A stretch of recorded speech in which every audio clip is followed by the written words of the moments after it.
welcome to the Make Your Mark podcast. I'm your host, Sandra Appiah-Bebu Boateng, co-founder of Panagenius. So, if you are an ambitious professional of color, you are going to face many situations where you are the only one in the room. And this is a reality that hits even harder if you are in an underrepresented field, right, like tech. And just to give you an example, although women make up 47% of the workforce, they only hold 25% of computer science related roles. And within that 25%, only 5% are Asian, 3% are Black, and 1% are Latinx. So if you are in an industry like that, you can expect to be the only one in the room quite often. But it's not just tech, right? Across every industry, the higher you climb, the fewer faces will mirror your own at your level. And your ability to navigate through being the only one in the room can make or break your career.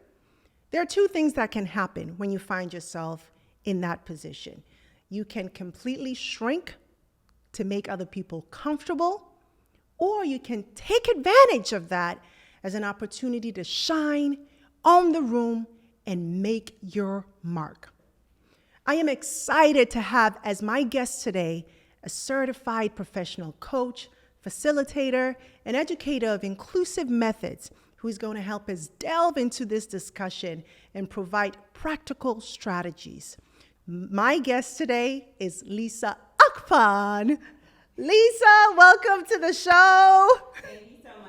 For having me. I'm very excited to be here. Hey, listen, I am so excited for our discussion today. But first of all, let's get a little bit into your background. Sure. So I know we're having a little chitty chat, and you told me I'm going to Ghana in a couple of weeks. I am, and I'm really very excited about it. I feel like Ghana is my second African home. I'm Nigerian. Okay. And, you know, I will show Ghana some love because when it comes to jollof rice. Oh, don't start. Please we don't tend start. to go head to head. This debate. So, you know, we will take the win. It's all right. You know what? Fine. If you say so, fine. Just let us I have thought this debate was settled, but apparently not. But it's actually your first time going to Ghana, It right? is my first time going to Ghana. I'm really excited. You were born here in the U.S., I was correct? born in the U.S. Okay. I am the first daughter of parents who immigrated here from Nigeria.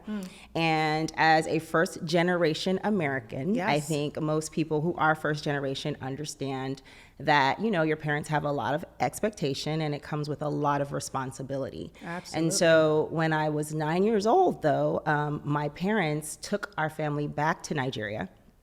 And it was during that time that I saw kids who were my age working, right? They were running alongside car windows, selling water, selling peanuts.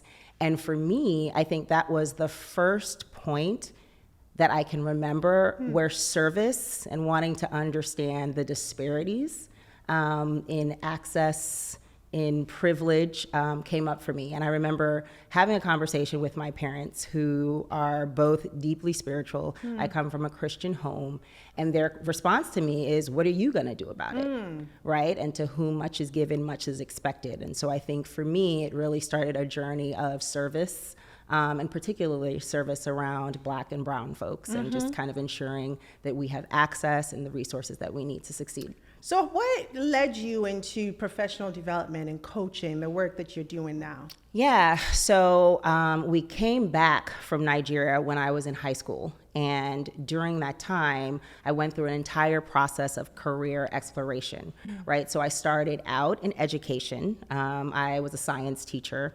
And while I loved that light bulb moment when students learn and, you know, are growing in their knowledge and experience, shortly after starting teaching, my other love is communication. And so I decided to go into media. And then from media into law. And so I've been in a number of different industries. However, through that time, I've observed people and their behavior, especially as it relates to professional growth. And so I think, you know, that teacher passion in me led me back into the education space, particularly around providing professional learning. And so as I was doing professional development and learning for professionals, there was a lot of questions around diversity, equity, inclusion, a lot of questions around good management, right? Because sometimes people are tapped to manage people because they can actually manage work, but they're not actually good managers of people, right? And so we were hearing a lot of feedback from folks around needing support, needing resources, needing access. And after I had done a lot of professional development around that, I decided, you know what? I really want to help people connect the dots. Because to be honest, a one-off training or a training series may not get you where you need to go. And so what happens in between? And I was interested to find out that for myself. And so I went into coaching, became certified, and since then have been supporting clients with connecting those dots to success. Beautiful, beautiful. When it comes to this particular topic of being the only one in the room, I mean, I'm sure you see a lot of it in, you know, with your clients, you're helping them solve and navigate many, many challenges that, you know, we experience and encounter in the corporate landscape. But when it comes to what we're talking about today, which is being the only one in the room, how often do you see this come up with your clients? So it comes up quite often, and honestly, it's something that I've navigated in many spaces myself, right? And so it's not an easy thing. And when I do hear clients talk about it in my coaching practice, oftentimes it comes from this space of imposter syndrome, right? They're like, oh my goodness, I'm the only person in the room. And that comes with expectations on both sides. Within the room, you're expected to speak to the breadth of representation, right? Whether that's like a representation of your color, a representation of your gender, you're kind of expected to speak to that, right? And outside of the room, you have people who look like you, who have expectations around how you should be showing up in the room for them, right? And sometimes you may or may not be aware that those are the expectations because you're just in the room trying to kind of navigate it for yourself. And so one of the things that I remind clients, whether they're in the room or they're aspiring to get into the room, is to truly understand what is the value they bring, right? How does the organization change or improve because you are present? So a lot of people who work for any number of different reasons, but when it comes down to impact, I think in those spaces, you really need to understand what is your value, because then if you understand that, imposter syndrome kind of takes a back burner, right? You're able to show up confidently. And then secondly, you can leverage that, right? If you are a true master of whatever it is that you're bringing to the table, the value that you bring, in short, it kind of makes it impossible for them to like let you go, right? They need your expertise in the room. And so coming from a place of I am adding value in this space as opposed to a deficit place of I'm the only one here. They picked you for a reason, and there could be a number of reasons, but you are in the room. And so it's time to kind of step into that. And I think you make a really great point, which is around understanding the value that you bring to the table. And I think so many of us deal with what you brought up, which was that imposter syndrome. You are bringing value, but you doubt yourself, right? Am I really bringing value? Do I deserve to be in this room? And I think for especially, you know, immigrants and, you know, first generation, a lot of us are not just the only in the room, but also the first in those type of rooms, the first in our family to have, you know, those type of positions. And so there's also that burden, if you may, of I'm here, I can afford to lose it. And so what I see a lot of people feeling when they're in those positions is instead of owning it, is let me appreciate it because I don't want to lose it, right? So what do you say about that? So, I mean, I think that we have to acknowledge that that is a reality, right? And I think the ways in which culture has taught us things, I think the ways in which this country tells us things about who we are and what's important and what's valuable, like those things are very real, right? And so I'm not going to sit here and assume that coming into those spaces confidently is easy. What I will say is if you're not in the space, there is preparation to be done to get into the space. It's really not just, I'm good at what I do and I'm in the space, right? It's those technical skills, but also the soft skills. Let's talk about that. Yeah, let's talk about that. And then I think the important thing too, because again, oftentimes when we're in those spaces, as you mentioned, we're in the space alone, but we don't have to be. And here is where we need to understand the resources that are available to us. And so one of the things that we've talked about in the past is kind of the pieces around like having a mentor, having a sponsor. One thing that I would advocate for, because I am a coach myself, is having a coach. Because sometimes some of the questions that you need to answer to show up confidently in a room, you need support unearthing that. And that's not necessarily something a mentor will do. A mentor will tell you what they did, hopefully open a few doors for you. Similarly, a sponsor will position you, right? But a mentor really does that on and off, sponsor, on and off. But with a coach, they are with you on that journey. And so to that, I would say, don't do it alone. You're already alone in the room. Think about the resources that you have available to you and pull on those resources to kind of support you on that journey. Yeah. When it comes to getting a coach, right? What are some of the resources, are you able to share any strategies on how, people who are watching can go to their company and say, hey, I need a coach? Like, how do you make that request? Is this something you pay out of pocket? What is your advice around that? So it really depends. I would always say first start with your HR team, right? I think it's incredibly important to know what resources are available that your organization is already providing. So if you don't have to come out of pocket for it, definitely check and see what's available to you. And then when it comes to selecting a coach, I think people select a coach for any number of reasons. People select a coach based on results. Some people select a coach because they want to be in a space where, they don't have to unpack certain things. If you have a coach that looks like you, a coach that has been through similar experiences, there are things that you don't have to say in the room because they have the same experience, a shared experience with you, right? So if that's something that's important to you, then that's definitely something to consider. The other thing that I would say, and this is to your point around like being able to afford things, I am a firm believer in that you make time and spend money on the things that you value, right? Because I've heard people say, I don't know if I have money for professional development, but you have money for shoes. You have money, right, to get your nails done, your hair done, right? And when you think about it, I don't want to minimize that. That is part of confidence building. If those things make you feel good, then great. But any leader that we have seen anywhere that is at the top of their industry, they are consistently investing in themselves. And I think we, as people of color, we as Africans, we as first generation, second generation immigrant have to do the same. And I recognize that, again, where you go for those resources can be challenging, but I think this is where your podcast is impactful in kind of bringing information to people so that they know what avenues to pursue in order to get the resources they need. One of the challenges that I often hear from folks is it's not that easy to actually find a coach that looks like them. Right? And I know you and I talked about this a little bit as well. So are there any resources or advice, right, on, first of all, let's talk about the importance of finding a coach who is relatable. Is that important? And not necessarily someone who looks like you. I mean, I would love to hear your feedback on that. Do you advise finding a coach who looks like you? I mean, what do you look for in a coach? And does it depend on where you are in your career? What is your advice around that?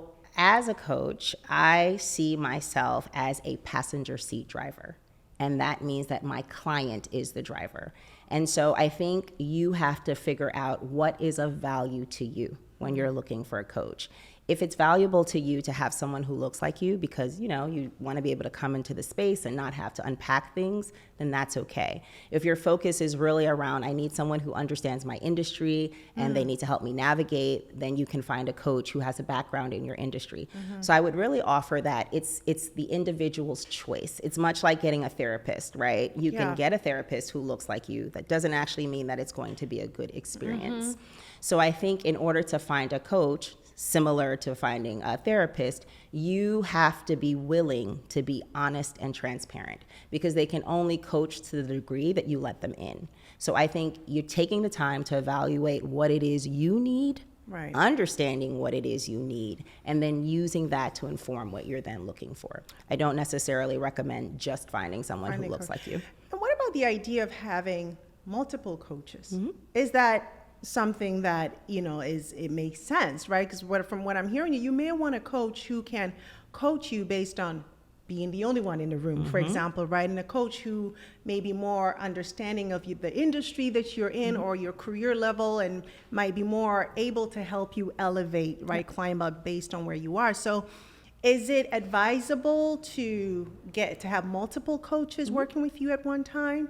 So I really think it depends. Again, those things are three distinct things that you mentioned, right? Someone who looks like you, someone who's in your career, someone who can get you ahead, right? Those aren't necessarily the three things that you're looking for at the same time, right? And so I think if you feel the need to have multiple coaches, that is fine.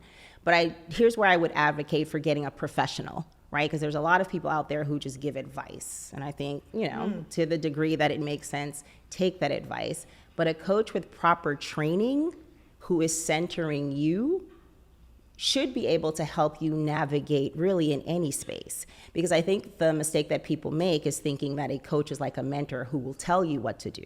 A coach will not necessarily tell you what to do. They can provide you with really great and effective strategies, but a good coach helps you unearth what to do on your own so that it does not become a revolving door. I'm the kind of coach who wants to empower you with the skills so that once you leave me, you have something to kind of move forward on your own.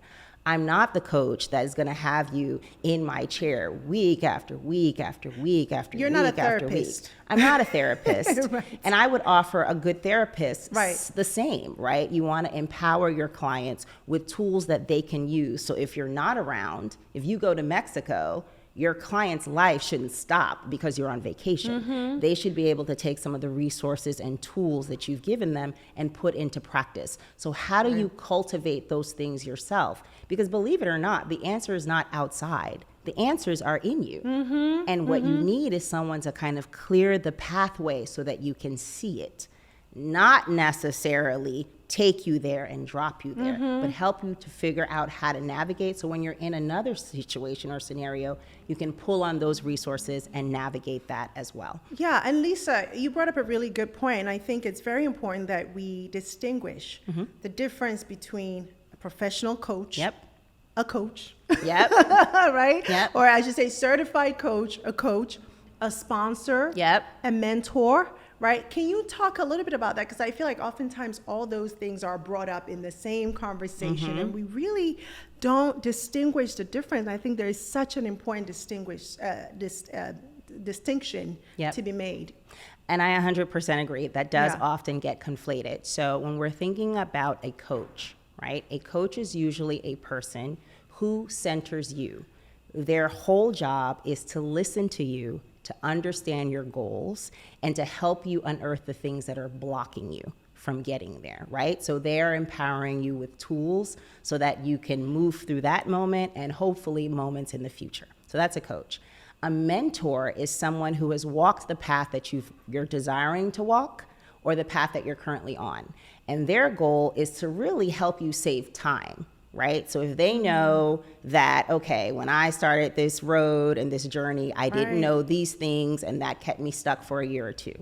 Now, if I'm mentoring you, I will say to you, don't do that because that kept me stuck. So you're learning Instead, from their mistakes. here's the information, right? So you're benefiting from their mistakes and they're basically giving you a roadmap, which is unlike you discovering your own. And that's what I would name a coach does versus a mentor. And then obviously a sponsor is more around power, right? They have the power to position you. They have the power to create the role that you want. They have the power to be the final say if you want more money. So a sponsor is really someone who champions you with power behind them to kind of move you forward. Wow. So I would say that is the difference between those three.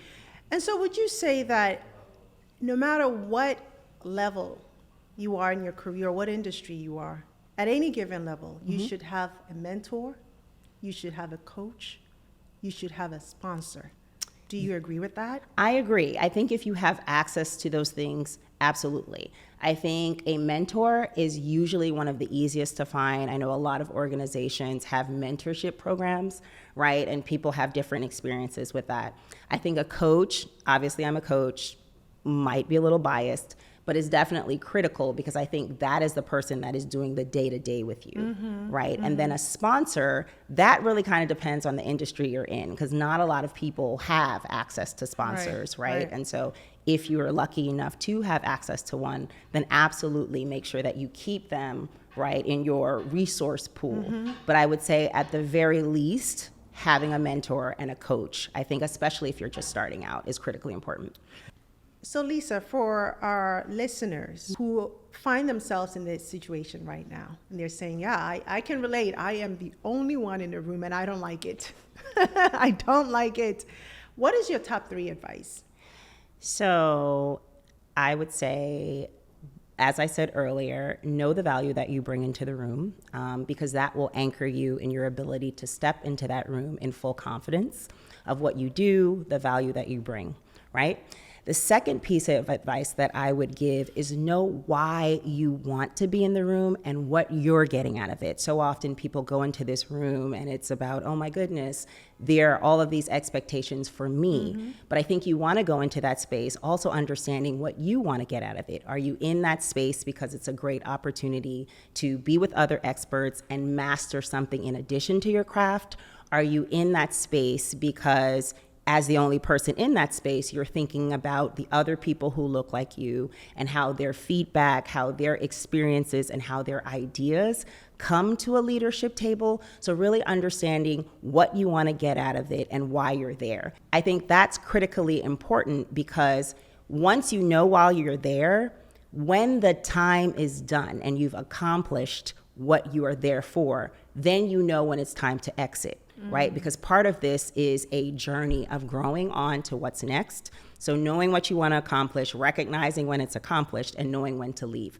And I think the last piece is really around succession planning, right? Who's next? Because one thing that does come up quite a bit in my coaching practice is leaders who want to move on to another opportunity within their organization, but because they are the only in that room and they're so good at what they do, people are afraid to let them go and grow. So who are you grooming? Who are you highlighting? Who are you ensuring gets visibility so that you're deepening the bench? And then when it's time to leave, no one's panicking about who replaces you because you've taken the time to ensure that that institutional knowledge and organizational knowledge is passed on to other people, right? And so really thinking about it from a framework of how do I engage, which is, again, knowing the value you bring, going into the room, bringing that value. How do I deepen? What is it that I want to learn? What is it that I want to get out of the space? What's the impact that I want to leave? And how do I sustain? Once I leave, who's lined up to be next to carry the work forward, to keep your organization being great? So those are the 3 things that I would say. And then obviously, in addition to all of that, remember that you do not have to do it alone. Get a coach, get a mentor, if possible, get a sponsor. That is great, Lisa. And one of the things that I want to touch on as we conclude our section here is, what is your advice for how to show up authentically in that room? Because I hear a lot of people say, the more I climb, the more I feel like I need to compromise who I am, right? Maybe I don't show up in braids. Maybe I talk slower because when I talk louder, people think I'm aggressive. And so they see themselves having to, going back to what I'm saying, shrink who they are to make other people feel uncomfortable, to avoid being labeled as aggressive. So how do you do that in an authentic way? What's your advice? So my advice still comes back to that very first point, Sandra, because I think when you understand the value that you bring and recognize that no one else brings that unique value, it lets you show up in a confident manner. So that's one. And then I think that we're talking about values within the org, but I think you also have to anchor yourself in your own personal values. If you're in an organization where you can't show up authentically as yourself, is that the organization for you, right? And so I'm not recommending that anyone Can you say that again? Right. Can you say that again? Because I think so often we think about how we fit into someone else's mold, right? And then maybe it's not about that. Maybe it's about thinking, there's more out there. And especially now that more and more organizations are having this conversation and thinking about diversity, thinking about inclusion, thinking about empowering voices that have usually been marginalized, maybe it's time to analyze if that's the place and space for you. Because we spend a lot of hours in our day at work. So if you have to be someone else at work, ask yourself, is that really worth it? So kind of coming back to your values, coming back to understanding the value you bring, being confident in that. And to the point of the value you bring, don't just guess what the value you bring is. A lot of leaders use the 360 assessment tool to really understand that value, right? It allows you to get feedback from peers, from direct reports, from your supervisor to understand what you're doing well. So I recommend if you have access to that tool, use it. And if not, talk to people in your circle to understand what is the thing that they can name, 2 to 3 things that they can name about you and say, this is the thing that Sandra does that makes her amazing. And what are 1 to 2 things that are grow areas for you? This is an area where Sandra needs to work. So now when you've heard that from people in the workspace and people in your personal life, and there's overlap in those themes, then you know that that's the value you bring, because it's not something you're saying. People around you are also saying it. And when you're thinking about ways in which to grow, right, because you're also identifying that in that room, how do you take that information and the access that you have to other leaders and experts and exercise the muscles to grow in those areas that you need to grow. So again, thinking about not just what you bring to the room, but what you're getting out of the room and how you want to leave the room. That is powerful, right? And what I'm hearing you say is, if you are not in the room, what is the void? And are they going to feel that void, right? That is so powerful. Lisa, before we wrap up, how can people who are watching say, I need a coach? How can they contact you? What resources can you provide to them? Tell us a bit more about. Sure. People can find me on somethingtoworkwith.com. When I was growing up, my mother said, no matter what challenge you're in, there's always something that you have that you can work with to move forward. Thus, somethingtoworkwith.com. And so if you need a coach or you need consulting around facilitation of workshops for your organization, culture, diversity, equity, inclusion, you can find me there. Additionally, there are resources available at Agile Leadership Success and What's Your Scenario podcast, which is a podcast that is led by me and my co-facilitator with a focus on career questions and advice that you can take back, actionable advice that you take back, implement, and hopefully see some change in your situation. Beautiful. Oh, this has been so helpful, Lisa. Get a coach. Get a coach. Let's get a coach, people. And at no matter what level you are, right? You can always find a coach who can help you get to the next level. Don't do it alone. You don't have to. Thank you so much. This has been a great conversation, and I look forward amazing. to having you back. I would love to come back. Thank you for having me. This has been wonderful, and I've really enjoyed the conversation. Thank you.